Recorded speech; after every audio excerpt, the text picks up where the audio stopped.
안준TV에서 첼시와 뉴캐슬 외에 또 다른 프리미어리그의 챔피언스리그 참가팀이 김민재 선수 영입을 위해 움직이고 있다는 독점 정보를 전해드린 적이 있는데요.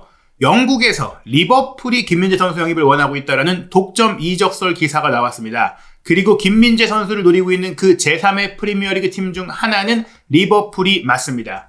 리버풀뿐만 아니라 최근 마시밀리아노 알레그리 감독이 부임한 AC밀란 역시 김민재 선수 영입 경쟁에 뛰어들었는데요. 이러한 가운데 바이에른 뮌헨이 보이고 있는 행태는 파렴치한 수준이 아닐 수 없습니다. 부상으로 인한 치료와 휴식이 필요한 김민재 선수를 클럽 월드컵이 열리는 미국으로 불러들이기로 한 것인데요.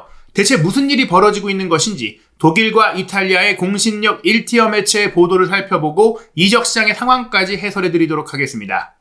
먼저 독일 바이에른 지역신문 타게스 자이퉁의 보도인데요. 그나마 김민재 선수에 대해서 우호적이고 또 김민재 선수의 상황을 잘 살펴주고 배려해서 보도하고 있는 몇 안 되는 독일의 언론사죠. 타게스 자이퉁에서도 바이에른 담당 기자로서 취재력이 뛰어난 마누엘 봉케, 필립 캐슬러 기자가 쓴 기사인데요.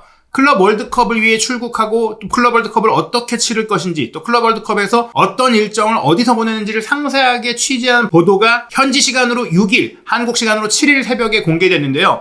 충격적인 내용이 나왔습니다. 바로 타게스 자이퉁이 취재한 결과 김민재 선수도 함께 미국으로 출국하는 것이 확인됐다는 거예요. 이번 클럽 월드컵은 32개 팀 참가로 확대돼서 과거 32개국 체제의 월드컵과 같은 형태로 열리는 초대형 규모로서 총 상금이 무려 10억 달러, 약 1조 3,615억 원이라는 어마어마한 상금이 걸린 메가톤급 클럽 축구대회, 챔피언스리그의 위상까지도 넘볼 정도의 엄청난 국제 클럽 대회가 열리게 되는 것인데, 우승팀의 경우 이 4주 동안 열릴 메가 이벤트에서 최대 1억 2,600만 달러, 한국 돈 약 1,715억 원을 한 달 만에 벌어들일 수 있는 엄청난 메리트가 걸린 대회가 열리게 되는 것입니다. 클럽 월드컵의 위상 자체가 지금까지는 챔피언스리그보다 낮았지만 이런 상금이 주어진다면 당연히 참가팀들의 열의가 남다를 수밖에 없고, 유럽 팀들끼리 챔피언을 가리는 챔피언스리그와 달리 전 세계 각 대륙 최고의 팀들이 참가하는 대회가 된 만큼, 또 과거의 클럽 월드컵은 유럽 팀과 남미 팀 위주로 단기간 동안 이들에게 너무 치중된, 이들의 일정에 굉장히 배려가 많이 가미된 형태로 열리다 보니까 이벤트성 대회로 열렸는데, 이번 대회는 분명히 앞으로 클럽 축구의 패러다임을 바꿀 수도 있는 대회로 알려지고 있죠. 게다가 새롭게 이 클럽 월드컵의 우승팀이 될 경우에는 4년 뒤 열릴 다음 대회 전까지 유니폼에 세계 챔피언이라는 황금색 배지까지 달 수 있는 특전이 주어지는데요. 타게스 자이퉁의 취재에 따르면 바이에른 뮌헨은 다음 주 화요일 독일 시간 오후 1시 5분에 미국으로 출국을 한다고 합니다. 최근 부상을 당했던 핵심 2선 공격수인 자말 무시알라는 허벅지 근육 파열 상태이고, 프랑스 센터백 다이오 우파메카노도 무릎 부상 이후 회복 중인데 이 두 선수도 동행을 한다고 해요. 게다가 이 두 선수는 이미 지난 목요일에 있었던 훈련에 대부분을 소화하면서 이제는 뛸 수 있는 정도로 호전됐다는 겁니다. 그런데 김민재 선수는 저희가 풋볼리스트의 기사라든지 또 저희가 직접 취재한 내용에 따라서도 아킬레스 건염에서 완벽하게 회복을 하려면 7월 15일까지, 즉 클럽 월드컵이 끝나는 시점까지도 휴식을 취해야 하고, 그 이후에도 훈련이 가능할지 아닐지를 알기 어려울 정도로 상황이 악화되어 있다라고 파악이 됐는데, 타게스 자이퉁이 취재한 결과 김민재 선수도 바이에른 뮌헨 선수단과 함께 미국으로 출국하는 것이 확인됐다라고 합니다. 물론 김민재 선수의 출전 여부는 아직 불투명하다고 하면서 대회 초반, 그러니까 조별리그는 못 뛰겠지만 그 이후 16강, 8강 토너먼트에 진입하면은 출전할 가능성이 높다라고까지 했어요. 이것은 지난 시즌 내내 아킬레스 건염도 있었고 또 왼쪽 발목 부위에 낭종까지 생길 정도로 무리해서 뛰다 보니까 부상이 심화되고 지속되고 낫지 않은 상태에서 계속 뛰어야 했던 상황이 클럽 월드컵에서도 또 한 번 펼쳐질 수 있다는 얘기입니다. 김민재 선수는 회복을 위해서 최근 A매치 월드컵 예선전 소집도 거부한 상태인데, 김민재 선수를 온전히 회복하게 해야 할 바이에른 뮌헨 측에서 다시 미국으로 불러들인 거예요. 차라리 뛸 수 있을지 없을지도 모르는 상태면은 그냥 푹 쉬게, 장거리 비행 없이 회복하게 해야 되는데, 어쩌면 이번 클럽 월드컵을 치르고 혹은 치르는 동안 김민재 선수를 매각할 생각이 있기 때문인지 김민재 선수를 끝까지 혹사시키고 써먹겠다라는 의지가 보이는 것이죠. 바이에른 뮌헨은 이미 독일 대표 수비수인 요나탄 타를 레버쿠젠에서 자유계약으로 영입을 했는데, 6월 30일까지 레버쿠젠과의 계약이 남아있는 상황에서 레버쿠젠이 만약 조기에 이 선수를 쓰고 싶다라면 이적료를 일부 내놔야 된다라고 얘기를 하고 있거든요. 그걸 합의하지 않고 있는 가운데 김민재 선수가 합류한다고 하더라도 김민재 선수는 부상 중인 상태이기 때문에 조별리그를 뛸 수 없잖아요. 오히려 16강전 이후에는 요나탄 타도 뛸 수 있고 우파메카노도 뛸 수 있을 텐데 왜 굳이 김민재를 데려가느냐, 뛰지도 못할 김민재를 데려가서 어떻게 하려는 건지 정말 화가 날 지경의 행동이라고 볼 수 있겠습니다. 바이에른 뮌헨은 미국 플로리다주의 올랜도의 디즈니 월드에서 훈련을 실시한다고 합니다. 이 디즈니 월드에 위치한 복합 스포츠 단지 ESPN 와이드 월드 오브 스포츠 컴플렉스에 베이스 캠프를 차리고 일정 초반에는 선수의 가족들이 아무래도 이번 여름에 휴가가 줄어들었으니까 함께 베이스 캠프에서 지내면서 또 여가 생활도 보내고 디즈니 월드도 함께 방문할 수 있는 시간을 준다고 하는데요. 클럽 월드컵은 미국 내 11개의 도시에서 열리는데 바이에른 뮌헨은 6월 16일에 신시내티에서 미국 팀인 오클랜드 시티와 맞붙고 6월 21일에는 마이애미에서 보카 주니어스, 6월 24일에는 샬럿에서 벤피카와 경기합니다. 결승전은 7월 13일에 열리는데 말씀드린 대로 김민재 선수는 7월 중순까지 뛸 수가 없는데 왜 데려가냐는 것이죠. 심지어 새로운 부상자가 나올 수도 있을 정도로 빡빡한 일정 속에 휴식도 얼마 없는 채로 시차 적응 문제도 있고 미국의 더위까지도 변수인 상황 속에 악조건 속에 치러지는 대회에 이미 시즌 내내 부상으로 고생했던 김민재 선수를 굳이 데려가는 것은 정말 이해가 안 되는 상황인 것이죠. 김민재 선수를 이렇게까지도 혹사시키면서 써먹으려고 하는 이유는 올 여름 김민재 선수가 바이에른을 떠날 가능성이 높기 때문인데요. 영국의 커트 오프사이드 마크 브루스 기자 자체는 취재력이나 공신력이 높은 기자로 알려져 있지 않지만 커트 오프사이드 자체가 최근에 파브리초 로마노라든지 그 외에 크리스찬 폴크 여러 유럽 지역의 공신력 1티어 스타 기자들과 계약을 맺고 이들의 컬럼도 소개하고 이들의 브리핑이라든지 이들의 이적설 정보를 공유하고 있다 보니까 점차 공신력과 취재력과 단독 보도를 높여가고 있거든요. 그러면서 떠오르고 있는 매체가 됐는데 이 커트 오프사이드가 바로 현지 시간 6월 6일에 리버풀이 3,500만 유로 가격표가 붙은 선수를 원하고 있고 뉴캐슬 역시 그 선수와 접촉을 했다라는 기사를 냈어요. 그리고 사진에 보시다시피 그 선수는 바이에른 뮌헨의 김민재입니다. 기사 본문 내용 보시면 리버풀은 올여름 바이에른 뮌헨의 센터백 김민재의 영입을 모색하고 있는 클럽 중 하나라고 커트 오프사이드가 확인했다라고 직접 취재한 내용이라고 소개를 합니다. 김민재의 미래에 대한 최종 결정이 아직 내려지지 않았지만 이 상황에 정통한 소식통들에 따르면 한국 대표 수비수 김민재가 바이에른을 떠날 가능성은 점점 높아지고 있는 분위기라고 합니다. 바이에른 뮌헨이 김민재 선수에게 책정한 이적료도 초반 약 5천만 유로에서 3,500만 유로로 하향 조정된 것으로 알려졌다고 전했는데 이 내용은 독일의 유력 기자들도 확인을 했고 저희 역시 확인해서 이미 소개드린 바가 있는 내용이죠. 3천만 유로까지도 깎아줄 수 있다는 얘기들이 나오고 있어요. 선수 본인도 새로운 도전을 원하고 있다라는 상황도 알려지고 있습니다. 그리고 커트 오프사이드가 파악한 바에 따르면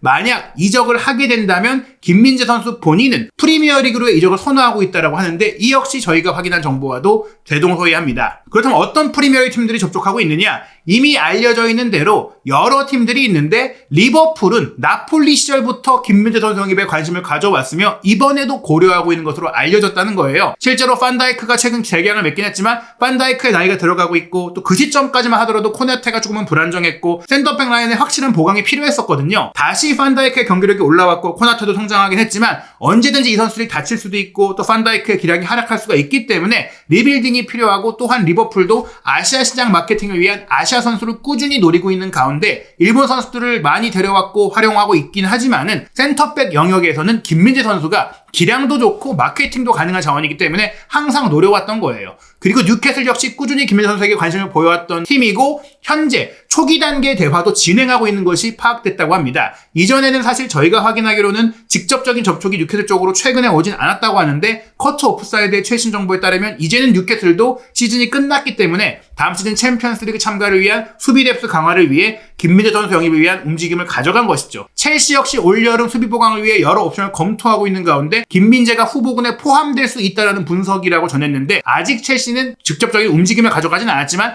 리스트업은 해두고 있다는 게 파악된 겁니다. 그리고 프랑스의 1티어 레키프의 로익 탄지 기자가 보도한 대로 파리 생제르맹도 김민재 선수 영입을 리스트업 해놓고 있는데 AC 밀란도 새롭게 등장했습니다. 어찌됐거나 현재 주목할 점은 이 여러 팀들 중에 우리 팬들도 가장 기대할 수 있고 현재 팀의 상황과 위상으로 또 앞으로의 활약과 성과를 생각했을 때도 기대되는 이적은 리버풀이라고 할 수 있어요. 현재 프리미어리그 우승팀이자 챔피언스리그 우승을 노릴 수 있는 팀이기 때문이죠. 커트 오프사이드는 김민재가 리버풀에서 통할 수 있을까에 대해 진단하면서 나폴리에서 눈부신 활약을 펼쳤던 김민재가 바이에른에서는 완벽하게 자리 잡지 못한 가운데 프리미어리그에 성공할 수 있을지는 지켜봐야 한다고 했지만 바이에른에서의 어려움은 부상 이슈가 있었고 여러 가지 경기 외적인 면이 많이 작용을 했기 때문에 저는 개인적으로 오히려 프리미어리그에 가면 더 잘 통하고 더 잘할 거라고 생각을 하기 때문에 본인도 그런 의지가 있기 때문에 실제 프리미어리그 팀들도 그렇게 생각하기에 적극적으로 달려들고 있다고 볼 수 있습니다. 그리고 이 AC 밀란에 대해서는 이탈리아 최대 스포츠 신문인 가제타 델로 스포르트가 먼저 보도를 했고 그 보도를 키커가 인용해서 소개를 하면서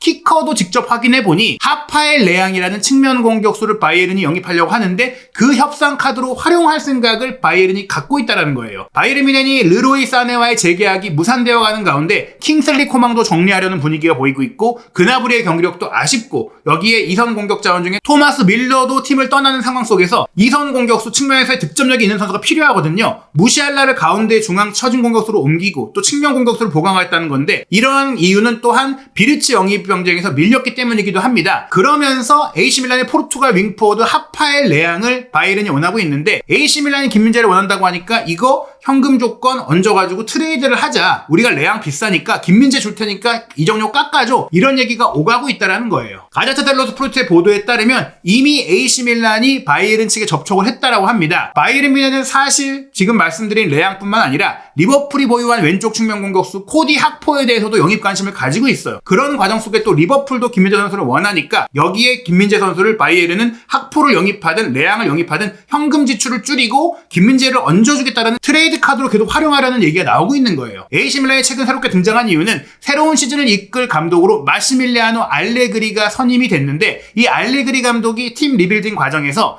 이미 나폴리에서 뛰던 시절에 직접 상대해봤던 김민재 선수를 강력하게 원한다고 구단에 요청했기 때문에 이 협의가 이루어진 것이죠. 바이에른 뮌헨 같은 경우는 2년 전에 5천만 유로를 지불하고 나폴리에서 김민재 선수를 영입을 했는데 4천만 유로 약 465억 원만 되면 300억을 우리가 손해를 보더라도 김민재를 팔겠다고 생각할 정도로 적극적으로 열려있기 때문에 이런 상황이라면 사실 리버풀이나 밀란은 김민재 선수를 트레이드 옵션으로 갖고 오기보다는 그냥 현금 주고 데려가도 될 정도의 금액이라고 볼 수 있어요. 다만 김민재 선수의 연봉이 없기 때문에 이 얘기가 오가고 있는 것인데 일단 김민재 선수가 현재 바이에른에서 받고 있는 연봉은 1200만 유로인데 세금 제외 후 이탈리아에서는 모든 연봉을 세후로 표기하기 때문에 900만 유로의 연봉을 받고 있는 것으로 표기가 되고 있어요. 그 900만 유로의 연봉이 조금 부담스럽다 보니까 밀란에서는 그 연봉을 좀 줄여주고 이적료도 줄여주길 바란다. 지금 자금적으로 유럽 대항전 참가가 불발된 AC 밀란이기 때문에 어려운 상황이긴 하거든요. 그렇다면 사실 김민재 선수 입장에서는 AC 밀란으로 가는 것이 그리 우선순위가 되기는 어려운 상황이라고 볼 수 있어요. 어찌 보면 AC 밀란으로 김민재 선수가 갈 가능성은 굉장히 낮고 오히려 바이에른 뮌헨이 리버풀이 학포를 절대 안 내주려고 하는 반면 AC 밀란은 하파엘 레앙을 비싸게 팔고 싶어하는 상황이다 보니까 하파엘 레앙의 요구되는 1억 유로 가까이 되는 이적료를 바이에른 뮌헨이 내기 싫어하다 보니까 그걸 7천만 유로 정도로 깎고 김민재를 얹어주겠다. 김민재를 3,500만 정도, 3천만 정도의 이적료로 평가하니까 이렇게 줘서 협상하는 게 어떠냐. 우리가 김민재 주고 7천만 유로 줄 테니까 레앙 줘라. 이런 얘기가 오가고 있다는 거예요. 밀란 소식에 정통한 밀란 뉴스의 피에트로 마짜라 기자의 보도에 따르면 김민재 선수가 밀란을 안 택할 가능성이 높기 때문에 바이에른 뮌헨에서는 코망이라든지 고레츠카 같은 선수를 얻는 조건까지 얘기하고 있다고 하는데 지금 AC 밀란에서도 레앙에 대해서는 최소 1억 3천만 유로까지 제한이 와야 된다. 그러니까 더 큰 금액을 노리고 있다 보니까 김민재를 얹어줘도 1억 유로 줘야 된다. 이러다 보니까 결렬될 가능성이 크다라고 보는 것이죠. 이 두 선수 바이에른 뮌헨이 학포와 레앙을 노리고 있는 상황은 크리스찬 폴크 독일의 빌트지 편집장, 독일 내 1티어 기자도 확인한 내용인데요. 바이에른 뮌헨이 포디 학포를 원하고 있는 것은 맞지만 리버풀이 학포와 연장 계약을 맺을 것이 매우 유력하고 또 바이에른 뮌헨은 지금 이 학포와 접촉이 이루어지고 있는 게 학포가 리버풀에게 좀 더 좋은 조건을 끌어내기 위해 바이에른을 이용하는 것 같다는 느낌도 있다라고 해요. 그래서 솔직히 학포를 데려올 수 있는 가능성을 낮게 보고 있고 레앙에 대해서는 가격 자체가 너무 부담스럽다. 분명 레앙을 좀 더 현실적인 목표로 가능한 선수로서 보고 있긴 하지만 너무 비싸다는 얘기들이 나오고 있어서 이 딜이 이뤄지긴 어려울 것 같다. 왜냐? 리버풀은 학포를 안 줄 거고 밀란은 레앙 가격을 안 깎을 것이기 때문에 김민재의 트레이드 조건이 발동되긴 어렵다. 그렇다면 제가 봤을 때는 김민재 선수는 그냥 리버풀이든 밀란이든 현금을 질러서 이적을 하는 상황이 될 텐데 이탈리아로 가기보다는 이미 나폴리에서 우승을 이뤘고 나폴리 팬들과도 좋은 기억을 갖고 있는 김민재 선수가 인터밀란이나 유벤투스, AC 밀란 같은 팀들 혹은 나폴리 복귀조차도 김민재 선수 본인에게는 큰 동기부여가 되기 어렵고 또 나폴리가 김민재 선수의 현재 연봉을 감당하기 어려운 연봉 체계를 갖고 있기 때문에 현 시점에서 김민재 선수는 이탈리아 복귀보다는 프리미어리그 이적이 유력하다라고 말씀드릴 수 있고요. 프리미어리그에서 김민재 선수를 원하는 팀은 모두 유럽 대항전 챔스 참가팀인데 리버풀, 첼시, 뉴캐슬 이 팀들 중에서 리버풀이 당연히 김민재 선수가 더 큰 야망 또 더 큰 성과를 낼 수 있고 재정적으로도 좋은 조건을 보장받을 수 있는 팀이기 때문에 리버풀로 갈 경우엔 물론 반다이크, 코나테와 함께 로테이션 자원으로 일단 시작을 하면서 주전 경쟁에 나서야 하긴 하지만 지금 김민재 선수가 푹 쉬고 낫기만 한다면 충분히 그 아성에 도전을 하고 코나테를 넘어설 수 있는 선수라고 저는 생각을 합니다. 그러나 그러기 위해서는 올 여름에 클럽 월드컵에 가지 않고 푹 쉬고 빨리 회복하는 게 중요한데요. 과연 김민재 선수가 타겟스타 중에 보도대로 미국에 가서 또 어떻게 시간을 보낼지, 치료를 받게 해줄 것인지 아니면 정말 무리하게 출전을 시켜서 상황을 악화시킬지, 그러면 그들도 제대로 판매하기 어려울 텐데 과연 어떤 일이 벌어질지 또 앞으로 어떤 팀들과 어떻게 협상이 이루어질지 한준TV 구독, 좋아요, 알림 설정을 통해 새롭게 나올 현지 독점 정보와 취재 소식 빠르게 확인하시기 바랍니다.